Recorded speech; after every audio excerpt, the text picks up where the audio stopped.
Bom dia a todos, bom dia, bom dia. Quiser pegar café, fica tomando café, comendo bolacha durante a aula, sabe que eu não me importo, né? Pode ficar totalmente à vontade. E o desejo do meu coração é que a gente tenha, assim, esses próximos minutos, o Senhor de fato fale ao nosso coração, nos ensine, nos instrua, aquiete a nossa alma. A gente às vezes vem para a igreja com o coração tão perturbado, tão preocupado, tão cheio às vezes de desafios, né? De coisas que a gente não consegue deixar. Não tem como falar, agora eu vou para a igreja, deixo isso tudo aqui, tranco a porta e a hora que eu voltar eu retomo. Não é assim. A gente vem e carrega tudo. E isso é bom, isso é bom. Por quê? Porque aqui é lugar da gente depositar. Diante do Senhor é o lugar da gente depositar nossos fardos, nossas preocupações, nossas angústias de alma. A gente olha para as pessoas e a gente não tem ideia do que cada uma está vivendo, do que cada uma está passando, do que cada uma está atravessando. A gente tem uma tendência de olhar para o nosso vizinho do banco que está sentado do lado e achar que lá está tudo bem. A gente olha e fala, que vida boa que o fulano tem, que coisa boa, isso é que é vida. E a gente não está vivendo e experimentando o que a pessoa está atravessando. Então eu gostaria de começar essa aula hoje, a gente aquietando o nosso coração. E vai ser o nosso primeiro texto aqui, é um texto desafiador. E que você esteja colocando os seus desafios diante do Senhor agora. Esse é o objetivo de nós começarmos nossa aula agora. Nós vamos ter um tempinho para você pensar nesse momento que você está vivendo, nesses seus desafios. E aí eu vou pedir o Paulinho que ore para a gente, viu, Paulinho? Voz audível, colocando as nossas lutas e dificuldades diante do Senhor e aquietando o nosso coração para a gente adentrar na presença do Senhor. Vamos orar.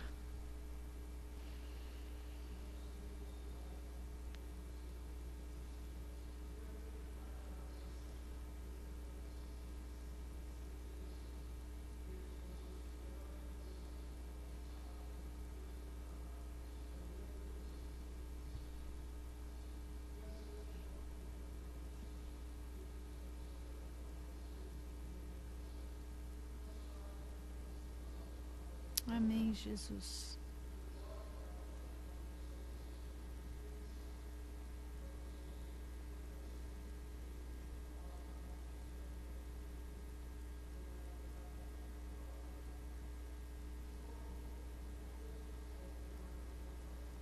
Amém, Senhor.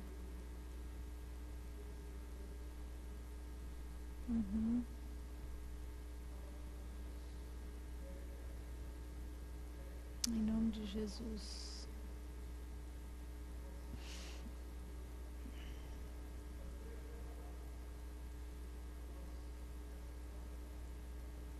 Amém.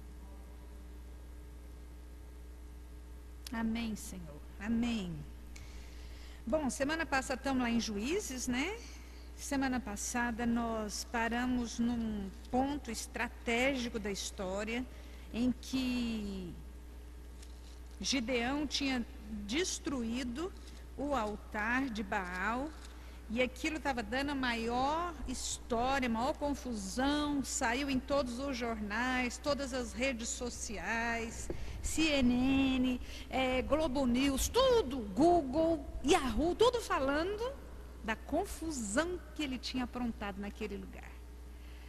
Nós temos que entender o impacto das atitudes da palavra de Deus para aquele momento e para aquela parte da história, senão a gente não vai ver significado na Bíblia. As coisas ficam parecendo uma história assim muito longe de nós. Então você tem que ver o impacto que isso seria hoje, a gente tem que fazer essas comparações. E aí o que acontece? Lá no capítulo 7, Nós vemos Deus trabalhando no coração daquele povo, em especial no coração de Gideão, a dependência. Como Deus quer que nós sejamos um povo que dependa dele. E ele deixa isso muito claro no capítulo 7, versículo 2, quando ele diz assim: disse o Senhor a Gideão: é demais o povo que está contigo para eu entregar os midianitas nas suas mãos. Israel poderia se gloriar contra mim, dizendo: a minha própria mão me livrou. Gideão convoca o povo para a guerra, para a batalha, e aparece quantas pessoas? Quem leu vai lembrar, não é possível. Quantos homens apareceram para guerrear? Apareceram 30 mil homens para guerrear. É um número significativo, né? Um número que 30 homens guerreiros, 30 mil homens fortes, isso é um número significativo. Aí Deus olha para aquilo e fala assim: não, eu não quero esse povão todo não, senão eles vão pensar o quê? A minha própria mão me livrou. Deus queria mostrar de maneira muito clara para aquele povo que quem estava dando o livramento era Ele, era Deus. E Deus ainda continua querendo fazer isso conosco todos os dias.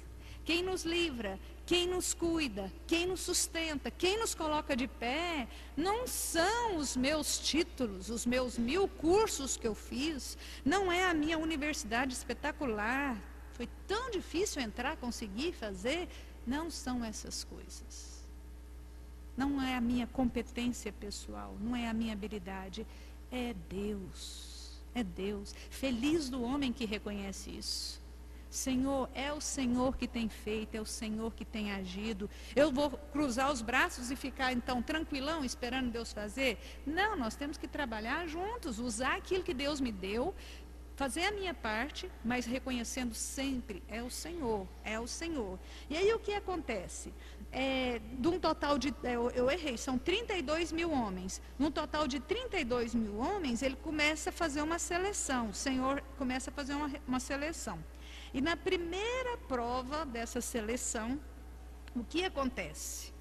Gideão fala assim: olha, quem tiver com o versículo 3, apregou, pois, aos ouvidos do povo, dizendo: quem for tímido e medroso, pode voltar para casa. Diz que daqueles 32 mil homens, quantos voltaram para casa? 22 mil. Você imagina uma coisa dessa? Você imagina o coração do Gideão naquela hora? Porque está lá, você com 32 mil homens para guerrear, no fundo você ainda sente: nossa, quanto mais melhor, não é assim? Quanto mais melhor. De repente Deus fala: não, vamos fazer uma seleção nesse negócio aqui. Mas eu imagino que ele não esperava que o povo estivesse com tanto medo ou com uma timidez tão grande no coração. 22 mil homens falam: eu vou para casa. Gideão deve ter tremido as bases. Ficou agora com 10 mil homens. Ele falou: Senhor, o que eu vou fazer? 10 mil homens. E Deus fala: ainda tem muita gente. Ainda tem muita gente, e passa para uma segunda seleção. No versículo 4, ele fala isso, que ficou muita gente, ainda há povo demais. Fala: eu quero mostrar o meu poder. E no versículo 5, ele faz uma outra seleção. Fala: leva esses homens para tomar água, e lá no rio você vai ver quem toma água diretamente. Ele faz a seleção, e dessa seleção sobraram quantos? 300. 2.700. Gideão não sabia ainda como que seria. A hora que ele viu 2.700 homens partindo, Deus falando: separa esses 2.700, eu quero só esses 300. Eu imagino que o coração de Gideão se derreteu. E eu não duvido disso, porque Deus sabe o jeito que ele estava. E no versículo 10 fala assim: se ainda temes atacar, desce tu e o moço ao arraial dos medianitas. Então Deus, que conhece o nosso coração, sabe que o pobre de Gideão, de certo, não dormia, não comia, não tinha sossego. Porque, meu Deus, como é que eu vou atacar com 300 homens? Quem estava com 32 mil antes, agora com 300? É uma coisa absurda, não é, gente? Pensa um pouquinho. 32 mil homens é população de algumas cidades do Brasil. 300 pessoas Muitas igrejas têm esse número. Então, Gideão estava realmente com o coração preocupado. E Deus fala para ele descer até o arraial dos medianitas, e lá ele escuta o testemunho de medianitas falando: olha, eu tive um sonho, e que era a mão de Gideão, do Deus dele, nos destruindo. E aquilo foi um consolo para o coração de Gideão. Deus mostrando: olha, eu vou te dar a vitória. Eu vou mostrar para você o que é. E Deus estava usando toda essa história também para mostrar que nós, quando estamos com Deus, um homem pode valer mais que 1000. Não tenha medo. Não tenha medo do que você tem que enfrentar. Não tenha medo daquilo que você tem que passar. Às vezes eu gosto muito de falar que os problemas da nossa vida, se eles viessem assim, um por um, seria tão legal, né? Próximo, aí você resolve aquele. Próximo, não, eles vêm assim, igual o carnaval, em blocos, né? Aquele bolo, você não sabe por onde começar. O que você ataca primeiro? E Gideão, Deus mostra para a gente: não tenha medo. Não importa a quantidade de lutas, de dificuldades, de desafios, comigo você vai estar seguro. E o versículo 16 desse capítulo, ele mostra como seria as armas, a maneira, a estratégia. As armas de Deus são completamente diferentes da nossa. Nossas armas são armas agressivas, né? Pontiagudas. Quando a gente quer atacar alguém, quando a gente quer machucar alguém, a gente sabe exatamente como fazer isso. As armas que a gente usa. Mas as armas do Senhor são diferentes, né? E quando confiamos nas armas dele, ele destrói os nossos inimigos. E o jeito que aconteceu, aqueles homens fortes, cheios de músculos, estavam carregando tochas de fogo e um vaso. E diz que eles, em determinado momento, a hora que falava pelo Senhor e por Gideão, aqueles homens iam quebrar aquilo, as tochas tocando, as trombetas tocando, e naquele momento que eles quebravam aquele cântaro que eles traziam na mão, diz que o que aconteceu no acampamento dos medianitas foi que isso foi à noite, que eles acordaram atordoados e um começou a atacar o outro. Um começou a destruir o outro. E eles se destruíram daquele jeito. O que sobrou, eles depois nas regiões ao redor, porque diz que eles olhavam, o acampamento dos medianitas parecia gafanhotos forrando o chão de tanta gente. Só camelo, fala a quantidade de camelos que eles tinham. Era uma coisa assim, assustadora, a quantidade de homens de guerra que ele tinha de atacar. Agora, se você voltar para essa realidade, se você se colocar no lugar de Gideão, chegar e olhar naquele vale, ver aquele vale coberto de gente, de homens de guerra, não era mulheres e crianças, homens de guerra. Você falar: eu vou ter que atacar isso aí com 300 homens? Há dúvida do que diz lá no versículo 2? A minha própria mão que livrou? Nós não temos dúvidas. E Deus queria deixar isso muito claro para o povo. Eu faço, eu dou a vitória. E eu sei que tem aqui situações que a gente vive na nossa vida que a gente se sente muito, muito pequeno diante da nuvem de pessoas que vão combater conosco. Muitos aqui com filhos ou os próprios tentando vestibular. E aí você olha e você fala: meu Deus, parece uma nuvem de pessoas sem fim, de gafanhotos. Quem sou eu diante disso daí? Quem sou eu? Fala: do mesmo jeito que o Senhor deu a vitória para Gideão, Deus pode dar para você. Deus pode dar para o seu filho. Deus pode dar para aquele que procura um trabalho. Deus pode fazer isso. E nós temos que olhar na palavra do Senhor e falar: eu quero viver essas verdades na minha vida. Eu sei que o Senhor é aquele que dá vitórias. Eu sei que o Senhor é o Deus que faz milagres. Eu sei que o Senhor é o Deus que ignora milhares de milhares para poder abençoar aquele coração que o Senhor deseja. É assim que a gente deve caminhar, nessa perspectiva de confiança, né? Porque quando nós confiamos nas armas do Senhor, isso vai fazer diferença. No capítulo 8 desse livro, a gente vê os resultados final daquela vitória. No versículo 10 desse capítulo, a gente tem um registro aí, ó, só de quantidade de homens que eles mataram depois.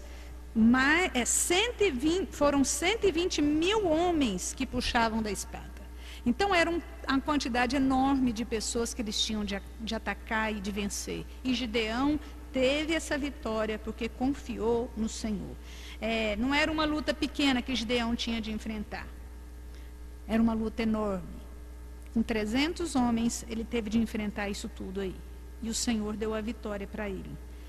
Aí no capítulo seguinte, a gente nota que surge um novo personagem, né? Abimeleque, que significa meu pai é rei. No versículo 1 do capítulo 9 diz assim: Abimeleque, filho de Jerubaal. Esse Jerubaal é Gideão. Olha lá o 7:1, ó.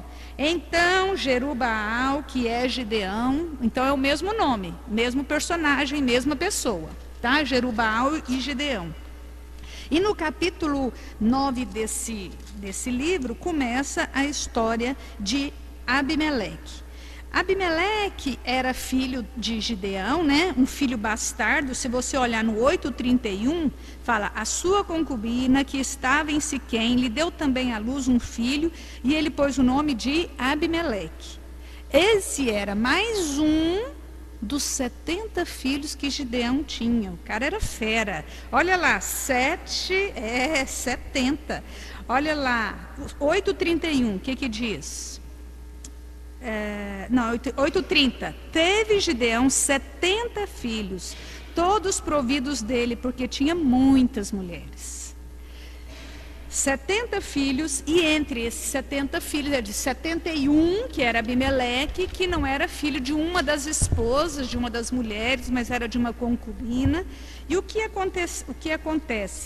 No 8:33 fala: morto Gideão, tornaram a prostituir-se os filhos de Israel após os Baalins e puseram a Baal perito por Deus. De novo, assim que Gideão morre, o povo volta a pecar outra vez e volta a adorar Baal. Quer dizer, o povo tinha um coração que a gente olha e fala: mas que povo do coração duro.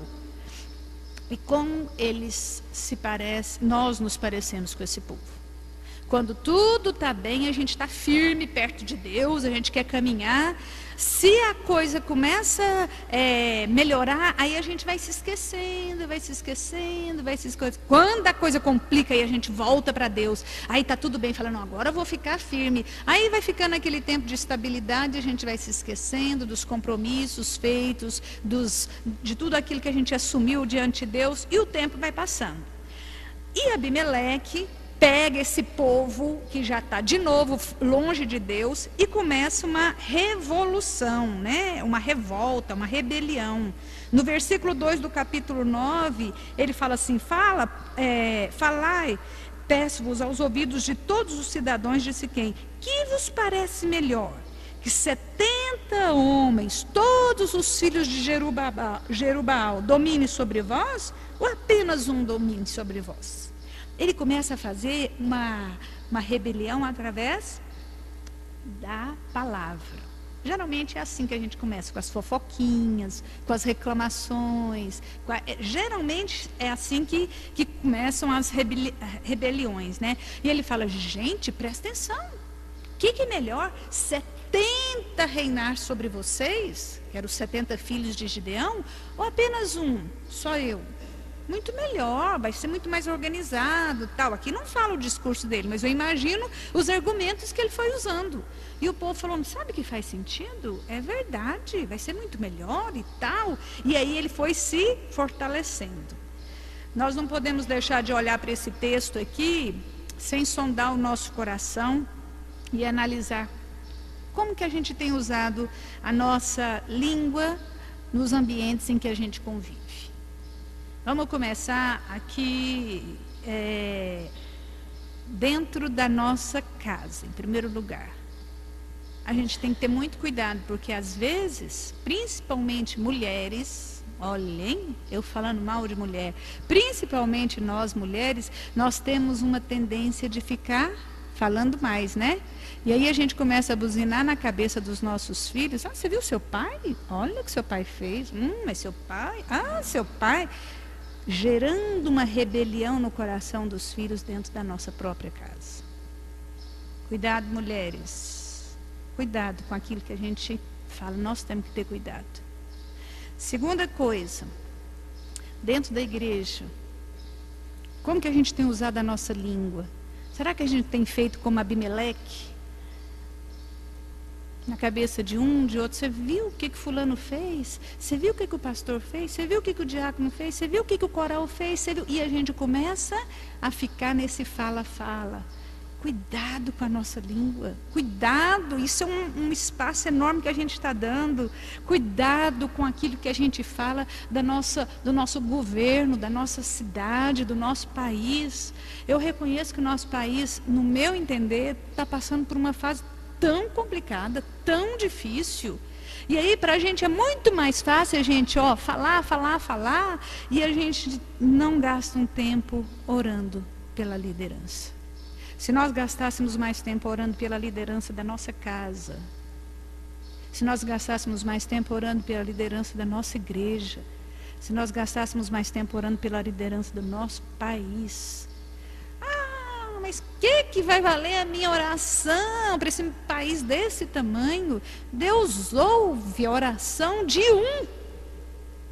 Deus ouve, nós não podemos esquecer disso. Ah, mas será que Deus vai orar justo para mim? Por que não? Quantas mulheres havia na época em que Jesus nasceu e Deus escolheu Maria? Quantas virgens haviam? Quantas mulheres haviam naquele momento? Por que Deus escolheu Maria? Por que Deus escolheu Davi? Por que Deus escolheu Saul, Sansão? Por que Deus escolhe Paulo? Porque Ele tem autonomia para escolher quem Ele quer. Ah, por que Deus escolheria justo a mim? Não sei, mas Ele pode fazer isso. E nós temos que ter cuidado com relação à vida de oração. Nós precisamos ter compromisso de orar pelo nosso país. Eu vou ser super honesta com vocês. Se eu não tiver isso anotado na minha lista de oração, eu não oro. Porque eu estou preocupado com as minhas necessidades. Não é assim que a gente chega diante de Deus quando a gente vai orar? Eu estou preocupado com as minhas necessidades. Se a gente não anotar, interceder por fulano, por beltrano, por pessoas, por lugares, por cidade. Se eu, pelo menos, tenho essa experiência. Se eu não anotar, a minha oração vai se concentrar em mim, na minha família e na minha casa, nos meus desejos. Só isso. Agora, se eu tenho anotado, eu vou lembrar e eu faço compromisso de orar por aquela pessoa, por aquele lugar. Então, eu tenho isso anotado para minha própria disciplina. Orar pelas autoridades da igreja, orar pelas autoridades da minha cidade, do meu estado e do meu país. Ah, não está mudando nada. Aí não é problema meu, estou obedecendo o que Deus está mandando. O resto, sabe qual que é o nosso problema? A gente quer fazer a nossa parte e a parte de Deus. Ah, não vou pregar para fulano, porque fulano é tão difícil, tão duro de coração. Deus mandou você converter o coração dele? Não, isso é problema do Espírito Santo, gente. É você falar. O que Deus fala, nos instrui, fale. Fale do amor de Deus, fale do cuidado de Deus, da salvação de Deus. Fale disso. O resto é meu departamento, não é seu. Mas a gente quer cuidado de tudo, né? Nós temos que ter controle de tudo. E a gente vai escolhendo quem é que merece e quem não merece ouvir a palavra de Deus. Não, fulano, nossa, ele é tão bonzinho, ele merece sim. Eu acho que só falta Jesus na vida dele mesmo. Ou então, ele é quase de Jesus, é quase crente, precisa ver que gracinha. Não é assim, não é assim. Deus salva, Deus cuida, Deus transforma quem Ele quer. Bandido, traficante, pessoas prostitutas, homossexuais. Ele faz o que quer com quem quer. E nós temos que cumprir somente a obrigação de falar. Aí o que acontece? No capítulo 9, de 8 a 16, Jotão, e aí nesse período aí, Abimeleque, quando conquista o coração do povo, um dia ele aparece e mata nada mais, nada menos do que 69 filhos dos 70. Ele queria matar os 70, mas Jotão foi esperto, o caçula, e conseguiu fugir.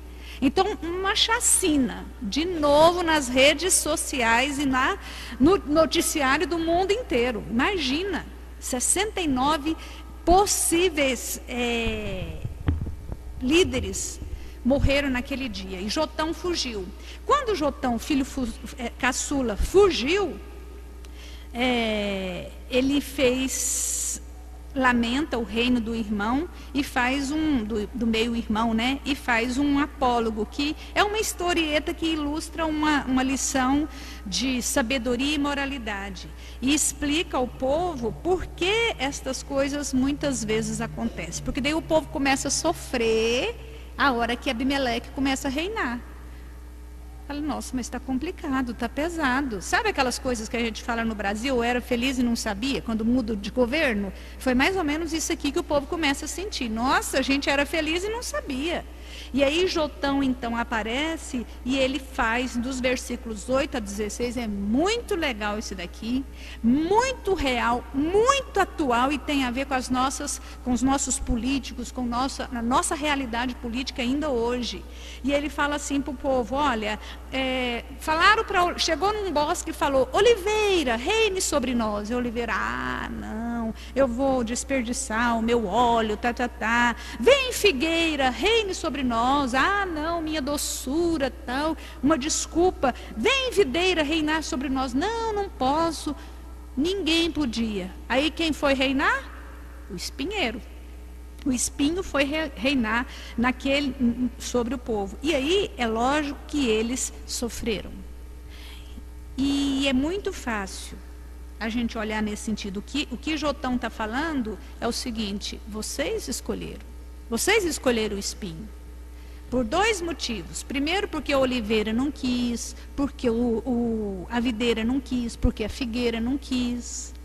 Sabe quando você senta assim, isso acontece demais dentro da igreja, quando você senta e fala, gente, mas o que aquela pessoa está fazendo lá na frente?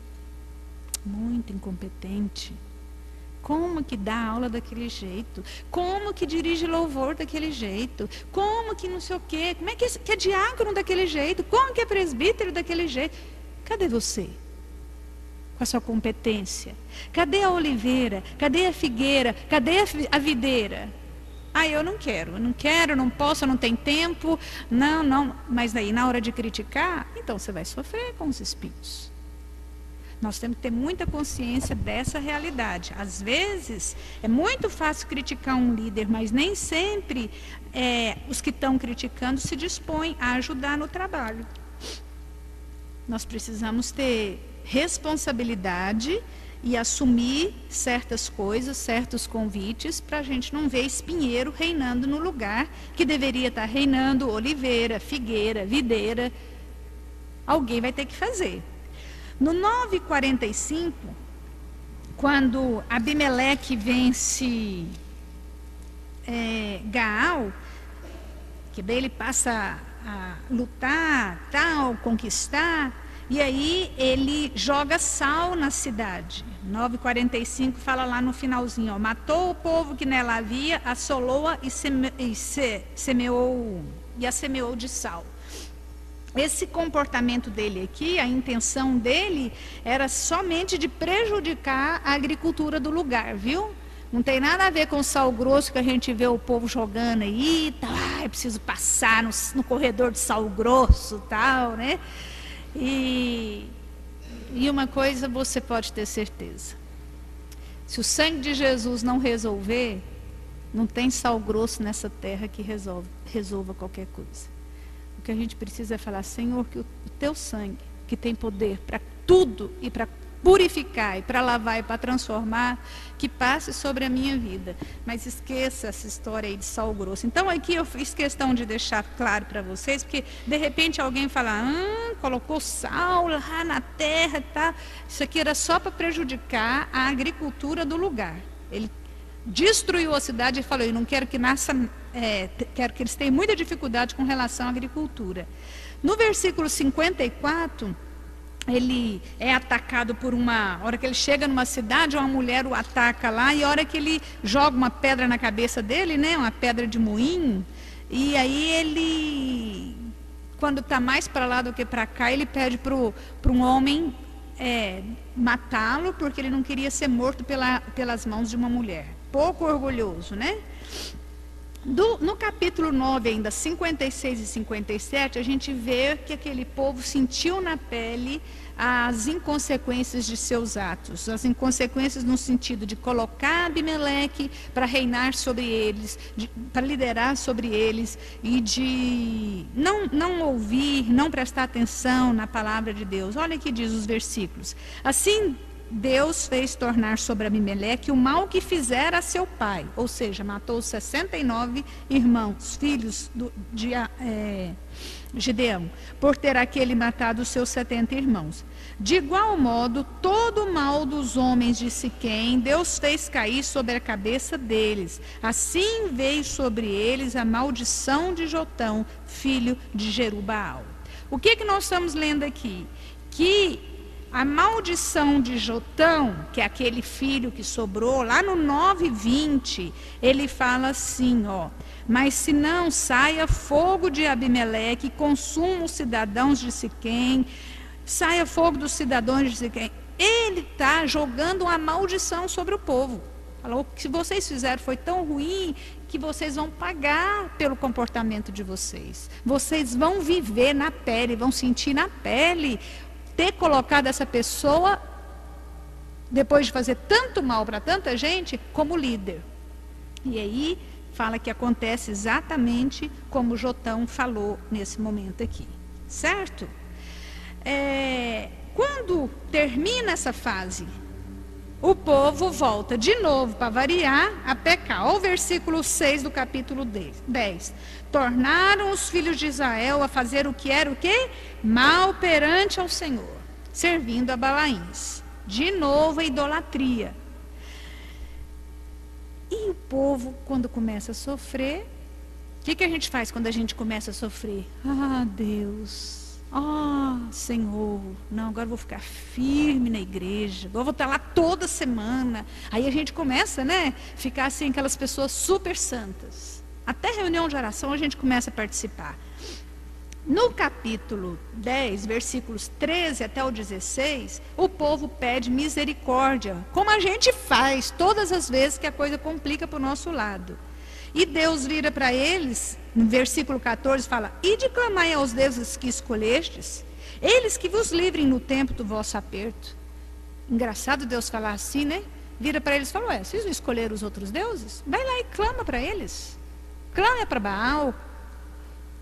E aí o povo volta de novo para Deus. No versículo 15 fala: "Temos pecado. Deus, nós estamos arrependidos, nós rogamos, nós pedimos ao Senhor." E aí o que Deus faz? Versículo 16, finalzinho: "Então já não pôde ele reter a sua compaixão por causa da desgraça de Israel." E Deus mais uma vez se derrete. A gente fala: "Mas Deus é muito mole." Olha bem o que Deus está fazendo. Quando a gente for estudar o livro de Jonas, você vai entender exatamente o que o profeta pensou, igual a gente pensa. E é exatamente isso daqui. Faz maldade. E aí, se alguém se arrepende, Deus o que faz? Ele aceita. Deus é Deus que aceita coração arrependido. Pode ser quem for, quantas vezes for, onde estiver, feito o que tiver feito. Se o coração estiver arrependido, pode ter certeza, Deus vai receber, Deus vai acolher. Às vezes para a nossa própria revolta, né? Que a gente fala: "Nossa, isso não é justo. Que absurdo." Você já parou para pensar o que aquele ladrão na cruz, ao lado de Jesus, deve ter feito durante a vida dele? A gente não sabe, a Bíblia não deixa registrado. Mas eu imagino que a história daquele cara não era das melhores. Se ele estava naquele lugar condenado pelo povo e fala que ele é ladrão, e até ele mesmo reconhece e fala: "Nós merecemos estar aqui." Fala para o companheiro: "Nós merecemos." Gente, por um ladrão reconhecer: "Eu mereço estar aqui nessa cruz", o cara deve ter feito coisa muito grave. Porque vai nas penitenciárias e pergunta: todo mundo é inocente. Não, eu não sou culpado. Não fui eu, não sou culpado. Não é assim? Todo mundo. Uau! Visita nova, da onde saiu? Visitante novo. Então, alguém pode tirar o visitante, por favor?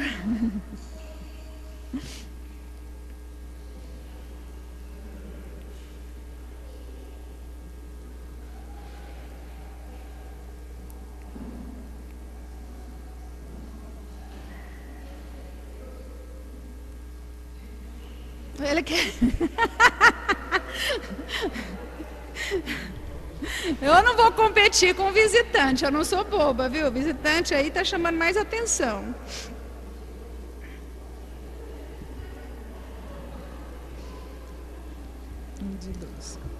Pronto aí?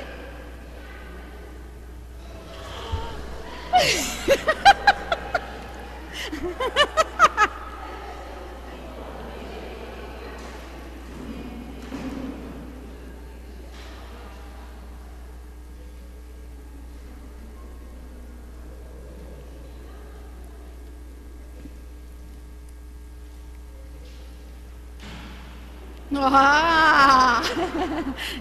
Lígia!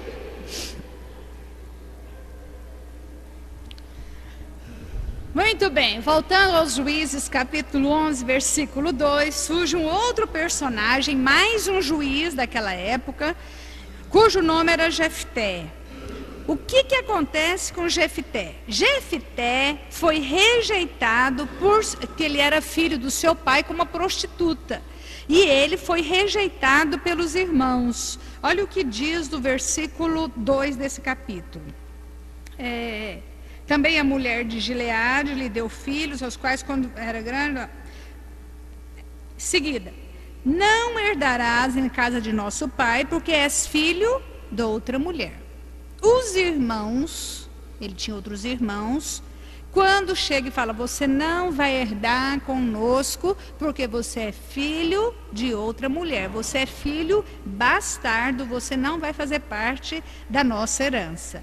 E o que acontece no versículo 3? Então Jefté fugiu da presença de seus irmãos e habitou na terra de Tobi, e homens levianos se ajuntaram com ele e com ele saíam. O que a gente enxerga aqui? Que o desprezo pode ser um caminho muito curto para a marginalidade. Aquele rapaz, filho bastardo, chega diante dos irmãos, né? Quando os irmãos já eram grandes, né? Os quais, quando já grandes, expulsaram, versículo 2, expulsaram Jefté e lhe disseram, não herdarás em casa de nosso pai. Então, depois, imagine que a gente não pode pegar a história assim, pum, pontual. Imagina um pouquinho a história mais extensa. Sabe, a vida inteira escutando, aquele menino não é da nossa família. Aquele menino é filho bastardo.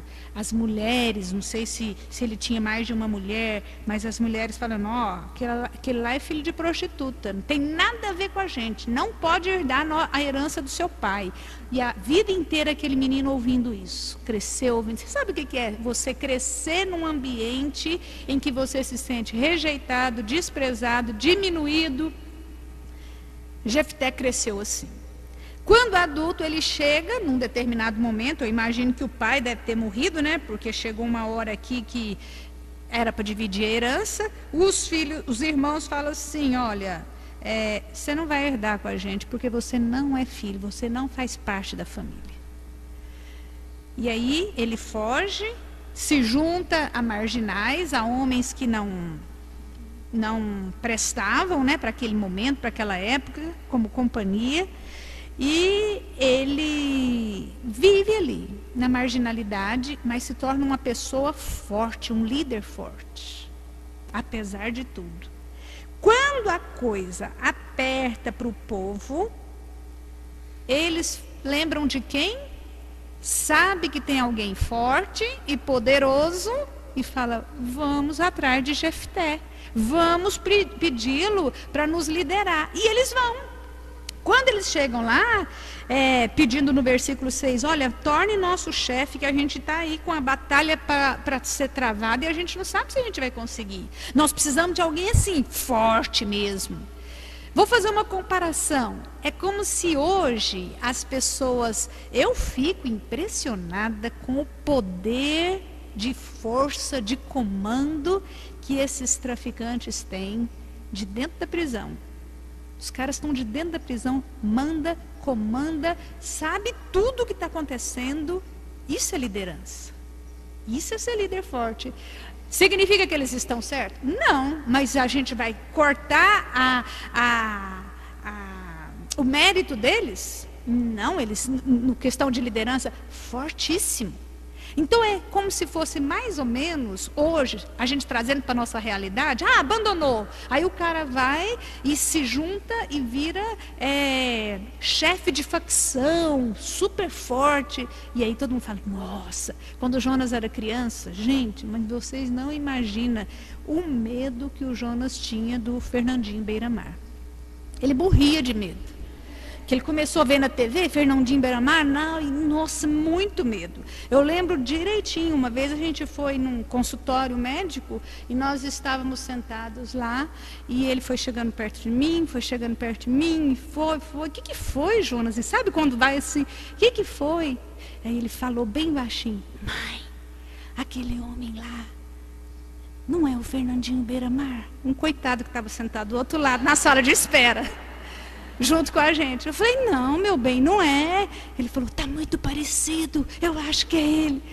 Pavor do Fernandinho Beiramar. Porque ele sabia que era um homem forte, poderoso, aonde ele atuava. Então a gente compara Jotão aqui, mais ou menos, com o Jefté, mais ou menos como um Fernandinho Beiramar da época. Com todo aquele comando. Aí eles vão atrás. Vê como faz sentido ir atrás de um cara assim agora? Aí eles vão atrás, ele fala, olha, reina sobre nós, tal, ser nosso chefe. E ele fala, agora vocês vêm procurar, né? Agora vocês lembraram de mim. Aquela coisa que a gente tem, nós não temos isso? Agora você lembrou de mim?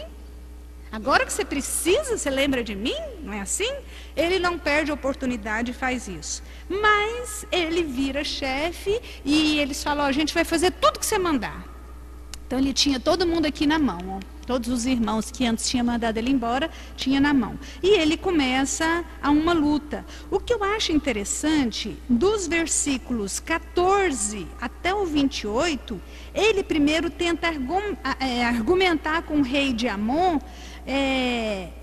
que aquela terra era deles. Ele tinha uma noção de história. Vê como é inteligente. Como os que a gente tem hoje aí na liderança dessas facções, são homens inteligentes. Eles entendem de governo, eles sabem quem está no comando, eles sabem de história. Não são homens burros não, gente. Para ser líder do jeito que eles são, isso acontece hoje no nosso país. E Jefté era exatamente assim, ele sabia da história. E ele tenta argumentar primeiro, mas sem solução. Não aceitaram a argumentação dele, o rei de Amon. E aí no versículo 11:31, ele diz o seguinte, ele vai sair para uma guerra, se prepara, e ele faz um voto. Que voto que ele faz? Fazendo para Deus o voto, hein? Olha que bagunça.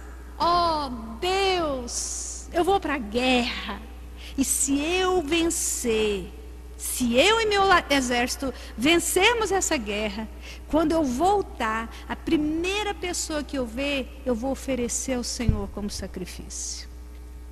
Onde Deus pede isso na Bíblia, gente? Você vê o jeito que está a cabeça do povo, está tudo misturado. Por isso que Deus fala, elimine esse povo do meio de vocês. Não é para ficar nessa terra junto com esse povo. E o povo não foi eliminado, eles foram subjugados e foram influenciando. Então Jefté, que era um marginal, que não era um juiz segundo o coração de Deus. Lembra que no começo do livro de Juízes nós falamos, tem juízes que servem de exemplo, juízes que não servem. A maioria aqui não serve de exemplo para nós. E Jefté faz esse voto, e vai para a guerra, e vence. E quando ele volta da guerra, feliz, feliz, todo mundo cantando, quem que é a primeira pessoa que ele vê? A filha única que ele tinha, que diz que veio dançando, comemorando, pai, ganhou. Primeira pessoa que ele vê é a filha. E aí ele entra em desespero e chora, chora, chora, mas palavra de homem não pode voltar atrás. Lembra dessa história? E aí, 2 meses depois, a filha, por incrível que pareça, ele oferece a filha como sacrifício, não a Deus, porque Deus não aceita, nunca pediu em tempo algum sacrifício humano, nunca, mas aos deuses que ele na verdade servia, que ele chamava de Deus. Nós temos muito isso no nosso país, não é? Muito isso, essa mistura de deuses. Vai na Bahia para você ver como é que é. Vai na Bahia, você vai ficar assustado, vai falar como se parece. Essa questão de orixás e Senhor do Bom Fim e tudo muito misturado, um misticismo muito grande na porta de uma igreja denominada cristã, né? Igreja católica, uma igreja cristã, lavagem daquela escada e tudo vestido, e orixá. Gente, é um misticismo, é uma bagunça muito grande. O povo vivia aqui em Juízes mais ou menos como os cristãos vivem na Bahia, os cristãos católicos vivem na Bahia. É mais ou menos esse misticismo, essa bagunça, essa mistura, né? Iemanjá, tudo misturado com Nossa Senhora e Iemanjá, a mesma pessoa, é tudo assim, né? O povo vivia isso. E, mais uma vez, a gente vê uma tragédia por conta dessas loucuras, né? No capítulo 12, ele continua lutando, e eu só gostaria de dar um destaque para isso aqui. 12, versículo 6, o que acontece? Ele começa, isso aqui era uma luta, uma guerra civil, as tribos brigando entre si. Então era uma guerra doméstica, uma guerra civil. E eles tinham de lutar contra, se você olhar lá no versículo 5, o povo de Efraim tinha de fugir deles. E aí eles ficavam num ponto estratégico, como se fosse uma fronteira, e todo mundo que ia passar ali, aí Efraim já estava morrendo de medo, o povo de Efraim estava morrendo de medo. Todo mundo que ia passar ali, eles faziam uma pergunta, falava assim: você é de Efraim? Você é efraimita ou não? Aí se ele falava assim, sim, morria. Então o cara não ia falar sim, ele ia falar o quê? Não, para deixar passar. Só que daí, se falasse não, eles faziam uma pergunta, versículo 6, fala assim: você não é não? Então assim, dize pois Shibolete. Quando eles iam falar, eles não conseguiam, falava Sibolete. Por quê? Porque a língua, foneticamente, ele não conseguia pronunciar. Sabe algumas palavras que, por exemplo, se você pegar um americano para falar esse som nasal que a gente tem, eles não falam, eles não conseguem. Não sai, porque eles não foram educados para isso.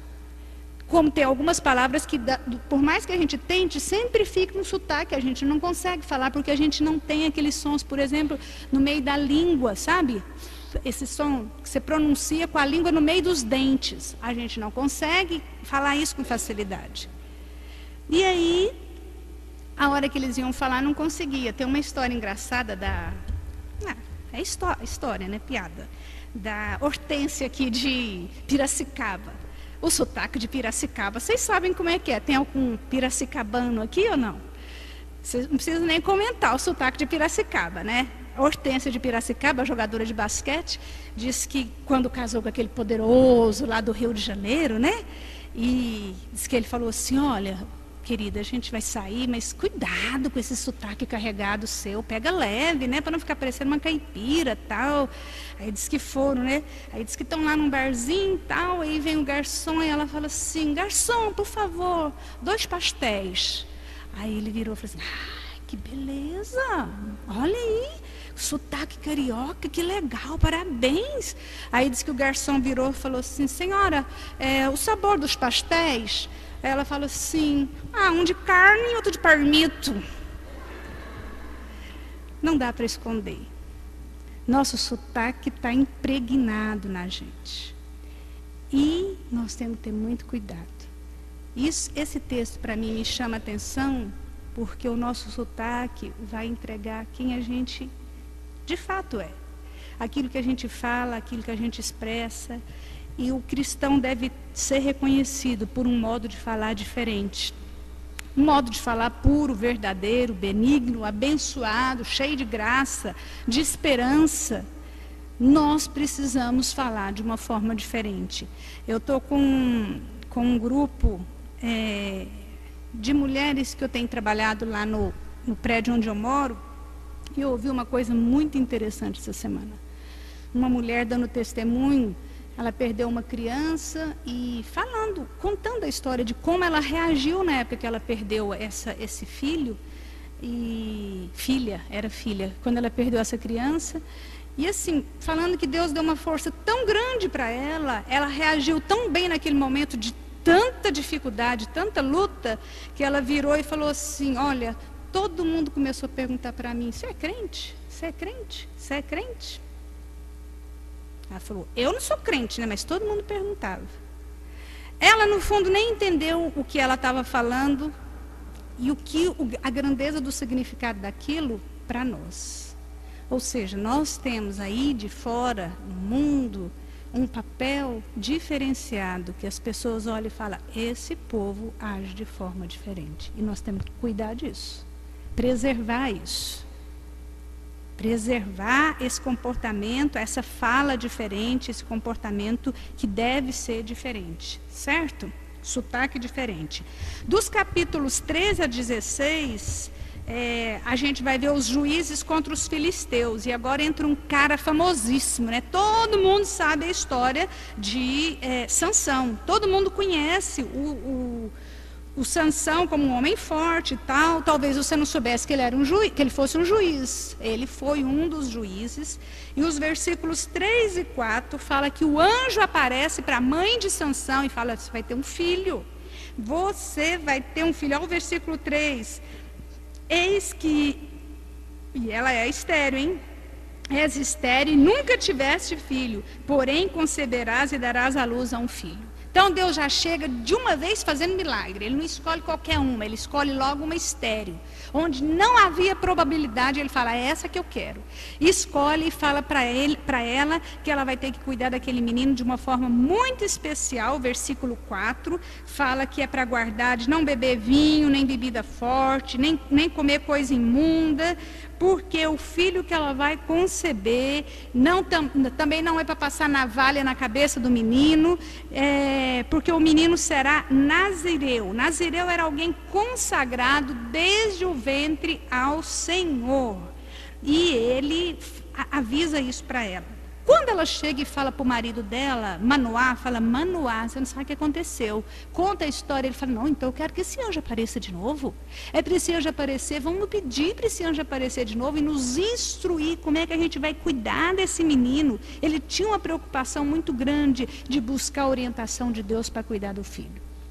Nós, pais, precisamos nos preocupar com isso. Deus, como é que o Senhor quer que eu cuide desse filho?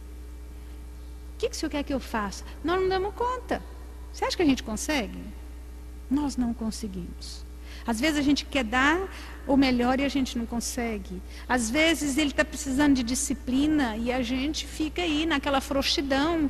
Às vezes está precisando de abraço, de colo, de aconchego, e a gente está assim cobrando além daquilo que eles podem suportar. E Manoá, sabendo disso, falou: Senhor Deus, nos orienta, eu te rogo. Versículo 8: roga ao homem de Deus que enviaste, que venha outra vez e nos ensine o que devemos fazer ao menino que há de nascer. E aí, o Deus eu sou, no versículo 11, a hora que aparece, Manoá pergunta: como que é seu nome? Ele fala: eu sou. Lembra lá para Moisés? Eu sou. O Deus eu sou apareceu. E aqui, como o anjo aparece com letra maiúscula, mais uma vez a gente sabe que é Jesus. No versículo 18, pergunta o nome dele, ele fala, por que você insiste em perguntar meu nome, se é maravilhoso? E aí, Sansão cresce.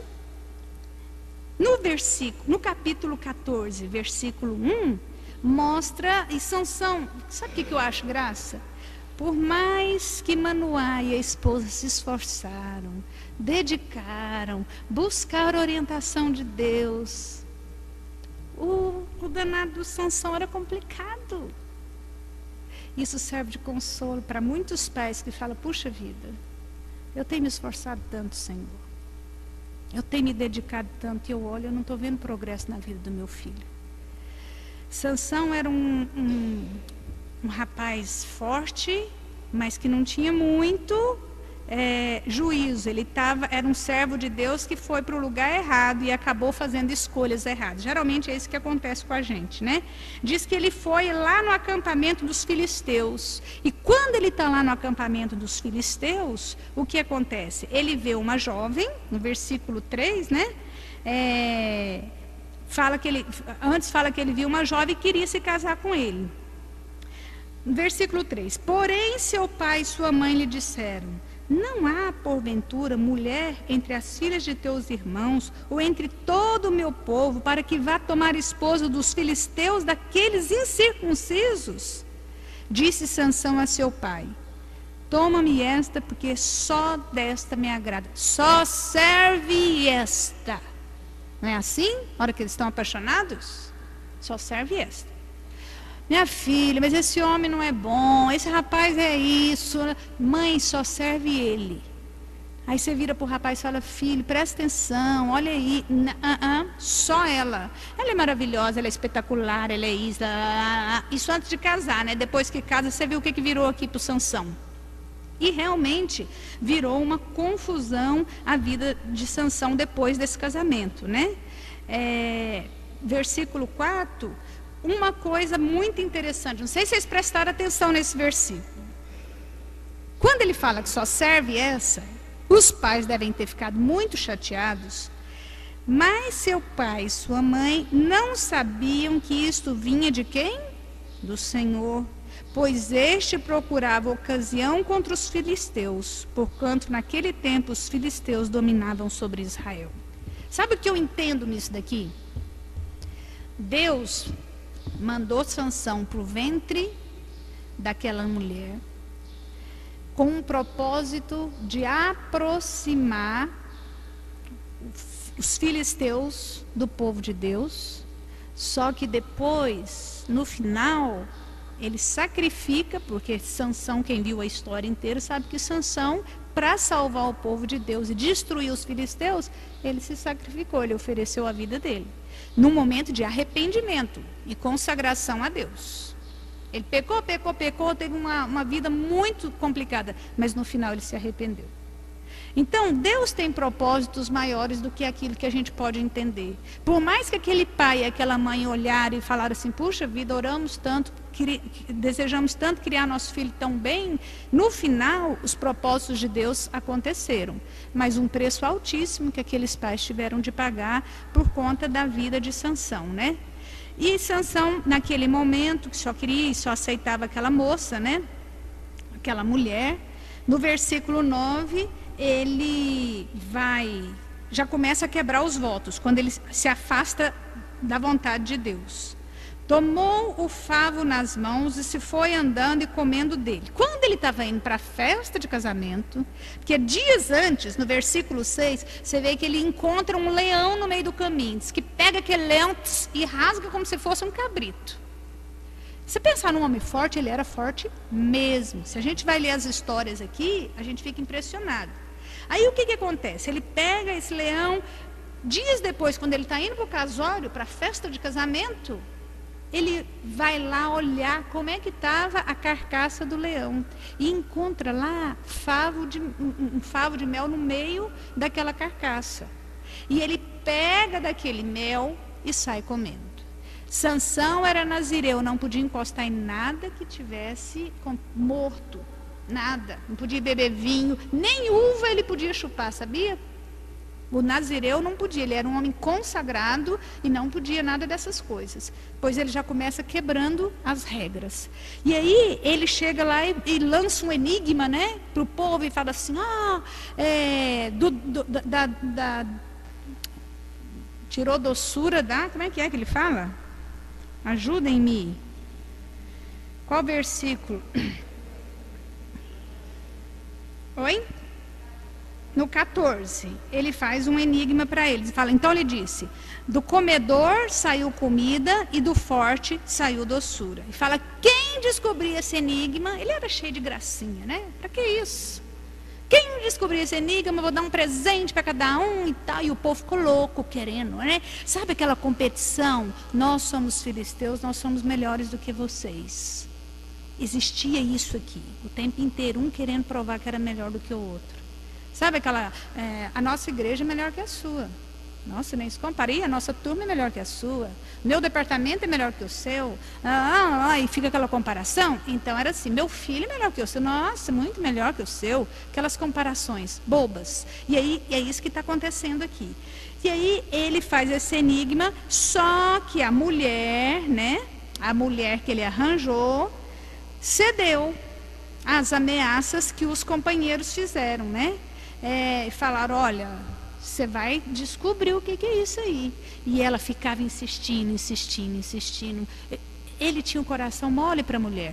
Mulher chegava e insistia, passa um pouquinho, ele entregava os pontos. E ele entregou os pontos aqui, conta tudo para ela.